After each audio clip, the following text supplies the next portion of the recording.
প্রিয় শিক্ষার্থীবৃন্দ, এই লেসনে আমি আপনাদের দেখাবো যে কিভাবে আমরা আমাদের এই কারেন্ট টেমপ্লেটে আমরা ফোর্থ স্টেপের কোড অ্যাড করার মাধ্যমে আমরা আমাদের কারেন্ট টেমপ্লেটের আমরা আন্ডার হেডার পার্ট আমরা ডিজাইন করতে পারি। তো চলুন ব্যাপারটা আমি আর একটু ক্লিয়ার করে দিচ্ছি। অর্থাৎ আমরা চলে যাচ্ছি আমাদের প্রিভিয়াস প্রজেক্টে। দেন এখানে আমরা আন্ডার হেডার পার্ট বলতে বোঝাচ্ছি যে এইখান থেকে একেবারে এই পর্যন্ত অংশ, অর্থাৎ লেটেস্ট প্রোডাক্ট এই পর্যন্ত যে ইয়েলো কালারের যে শেডিং আমরা দিয়েছি ঠিক এই পর্যন্ত, অর্থাৎ এই স্থান থেকে এই স্থান পর্যন্ত এই অংশটুকুকে আমরা আন্ডার হেডার পার্ট বলে ডিফাইন করছি। তো চলুন বিষয়টি আমরা একটু প্র্যাকটিক্যালি শেখার চেষ্টা করি। তো এর জন্য প্রয়োজনীয় যে কোডগুলো আছে তো সেই কোডগুলো অলরেডি আমি নোটপ্যাডে লিখেছি। তো নোটপ্যাড থেকে প্রয়োজনীয় কোডিংগুলো ওপেন করছি। তো এখন এখান থেকে হোল কোডগুলো আমি কপি করছি। কপি করে আমরা চলে যাচ্ছি ড্রিমওয়েভার অর্থাৎ আমাদের index.html এই ফাইলে আমাদের কারেন্ট টেমপ্লেটের। দেন এখানে এসে জাস্ট এখানে আমরা একটু স্পেস দিচ্ছি। স্পেস দিয়ে আমরা এই কোডিংটুকু জাস্ট পেস্ট করে দিলাম। তো আমরা কিন্তু দেখতে পাচ্ছি যে আমরা কোডগুলো সাকসেসফুল ভাবে আমরা অ্যাড করতে সক্ষম হয়েছি। তো এখন এখানে আমি একটু সংক্ষেপে ডিসকাস করছি এই কোডিংগুলো সম্পর্কে। তো এখান থেকে এই পর্যন্ত কোড মূলত আমরা এখানে ইনক্লুডেড করেছি। তো এখানে আমরা একটি কালার দিয়েছি, টিডিবিজি কালার। আমরা হোয়াইট কালারের যে কোডটুকু আছে সেই কোডটুকু দিয়েছি। তো এই কোডটুকুর কাজ আমি একটু বলে দিচ্ছি। তো এখানে এই কোডটুকু মূলত আমরা লেটেস্ট প্রোডাক্টের উপরে যে হোয়াইট পার্টের যে অংশটুকু দেখতে পাচ্ছি এই অংশটুকুর কারণে মূলত এই ধরনের হোয়াইট ব্যাকগ্রাউন্ড এখানে চলে এসেছে। তো আমরা যদি কোডিং একটু চেঞ্জ করি তাহলে আমরা আপনাদের আউটপুট একটু এক্স্যাক্টলি বোঝাতে পারবো যে আসলে এই কোডিংটুকুর কি কাজ। আমরা জাস্ট ব্ল্যাক কালারটুকু দিয়ে দিলাম, দেন সেভ করছি। দেন এখন যদি আমরা প্রিভিউ করি তো আমরা কিন্তু দেখতে পাচ্ছি যে লেটেস্ট প্রোডাক্টের উপরের দিকে যে হোয়াইট পার্টের যে অংশটুকু ছিল সেটি কিন্তু অলরেডি ব্ল্যাক কালারে রূপান্তরিত হয়েছে। তো আমরা কোডিংয়ে ফিরে যাচ্ছি। কোডিংয়ে ফিরে আমরা পুনরায় আগের কোডটি দিয়ে দেব, কালার কোডটি। কারণ আমরা যদি এই কালার কোডটি ইউজ করি তাহলে আমাদের টেমপ্লেটের লুকস সুন্দর আসবে। তো এই কারণে আমরা পুনরায় পূর্বের যে কালার কোডটি ছিল সেই কালার কোডটি এখানে দিয়ে দিলাম।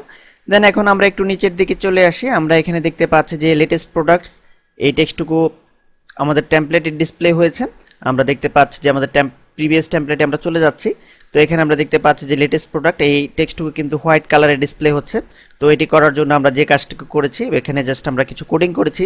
আর আরেকটি জিনিস আমি একটু বলে রাখি, আমরা একটি কালার এখানে ইউজ করেছি, বিজি কালার। আমরা দেখতে পাচ্ছি যে D8A936। তো এই কালারের কাজ হচ্ছে লেটেস্ট প্রোডাক্টের ব্যাকগ্রাউন্ডে আমরা যে ইয়েলো কালারের শেডটি দেখতে পাচ্ছি তো এই কালারটির জন্য আমরা মূলত এই কালার কোডটুকু ইউজ করেছি। এই কালারটি কিন্তু আমরা আরেকটি জায়গায় ইউজ করেছিলাম আমাদের হেডার পার্টে। আপনাদের নিশ্চয়ই মনে আছে হেডার পার্টের ব্যাকগ্রাউন্ডে কিন্তু একই রকমের কালার কোড রয়েছে। আমরা একটু যদি উপরের দিকে এখন চলে যাই, আমরা একটু উপরের দিকে চলে যাচ্ছি। এখানে কিন্তু আমরা দেখতে পাচ্ছি যে একই ধরনের কালার কোড আমরা ইউজ করেছিলাম। যেহেতু হেডার পার্ট এবং আন্ডার হেডার পার্টের কালার ব্যাকগ্রাউন্ড আমরা একই রকম ইউজ করেছি, তো এই কারণে একই রকম কালার কোড আমরা ইউজ করলাম। তো আমরা এখন পুনরায় আবার কোডিংয়ে ফিরে আসলাম। দেন এখানে আমরা দেখতে পাচ্ছি যে স্টাইল, দেন কালার আমরা দেখতে পাচ্ছি একটি হোয়াইট কালার কিন্তু আমরা সিলেক্ট করে দিয়েছি। তো আমরা একটু টেমপ্লেটে ফিরে যাই। এখানে কিন্তু লেটেস্ট প্রোডাক্ট এই টেক্সট কিন্তু হোয়াইট কালারে ডিসপ্লে হয়েছে। তো আমরা এখন এখানে যদি আমরা কালার কোডটুকু একটু চেঞ্জ করি, আমরা এখানে সেভ করলাম। এখন যদি প্রিভিউ করি তো আমরা কিন্তু দেখতে পাচ্ছি যে লেটেস্ট প্রোডাক্ট এই টেক্সটটুকু কিন্তু ব্ল্যাক কালারে ডিসপ্লে হচ্ছে, কিন্তু প্রিভিয়াসে আমরা কিন্তু দেখেছিলাম এটি কিন্তু হোয়াইট কালারে রয়েছিল। তো এটি কিন্তু আমরা কোডিংয়ে চেঞ্জ করার মাধ্যমে আমরা কিন্তু ব্ল্যাক কালারে আমরা রূপান্তর করতে সক্ষম হয়েছি।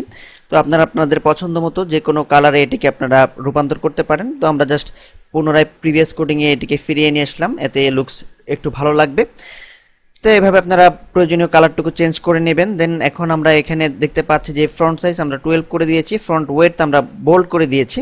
তো বোল্ড করেছি আমরা কিন্তু আমাদের প্রিভিয়াস প্রজেক্টে যদি ফিরে যাই তো এখানে কিন্তু দেখতে পাবো যে লেটেস্ট প্রোডাক্ট এই টেক্সটটুকু কিন্তু আমরা বোল্ড হিসেবেই আমরা এখানে দেখতে পাচ্ছি। তো এই কারণেই আমরা কোডিংয়ে কিন্তু বোল্ড উল্লেখ করে দিয়েছি যে আমরা যাতে আমাদের কারেন্ট টেমপ্লেটের আউটপুটও আমরা একই রকম পাই। তো আশা করি বাকি কোডিংটুকুর কাজও আপনারা বুঝে নিতে পারবেন।